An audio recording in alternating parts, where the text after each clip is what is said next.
আজকের এই শোকাবহ দিনে আসুন আমরা সবাই ঐক্যবদ্ধ হই, আমাদের সেই সব বীর সৈনিক যারা আমাদের দেশের স্বাধীনতার জন্য প্রাণ দিয়েছেন।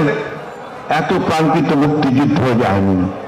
57 জন অফিসার মুক্তিযুদ্ধ শহীদ হননি, এই অত্যন্ত পরিকল্পিতভাবে এই 27 জন চৌকস অফিসারকে হত্যা করা হয়েছে বলতে। সেই জন্য আসুন আজকে আমরা শপথ নেই যে আমরা যে কোনো মূল্যে বাংলাদেশের স্বাধীনতার সার্বভৌমত্ব আমরা রক্ষা করব। আমরা যে কোনো মূল্যে বাংলাদেশে স্থিতিশীলতা রক্ষা করব। আমরা যে কোনো মূল্যে বাংলাদেশে গণতান্ত্রিক ব্যবস্থা ফিরিয়ে আনব।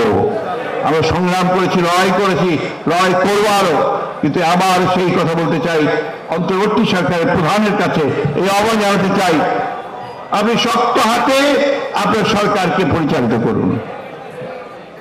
এই কথা কেউ যেন না বলে যে আপনি কোনো পক্ষপাতিত্ব করছেন। আপনাকে সেটা আমি শুনতে চাই না আমরা, কারণ আপনি অনেক অত্যন্ত লব্ধ প্রতিষ্ঠিত একজন বিখ্যাত মানুষ, সারা বিশ্বে আপনার নাম আছে, সেটা রাখবেন আপনি, সেটাই আমরা আশা করি আপনার কাছ থেকে।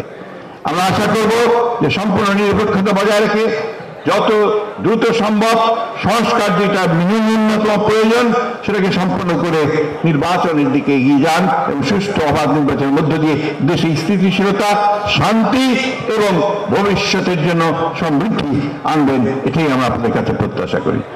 আপনাদের সকলকে অনেক ধন্যবাদ।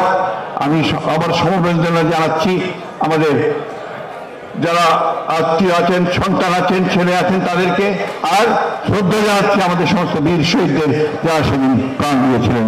সেই সঙ্গে আমাদের ভাই যিনি একজন বীর মুক্তিযোদ্ধা ছিলেন তারও প্রতি আমি শ্রদ্ধা জানাচ্ছি। আসসালামু আলাইকুম।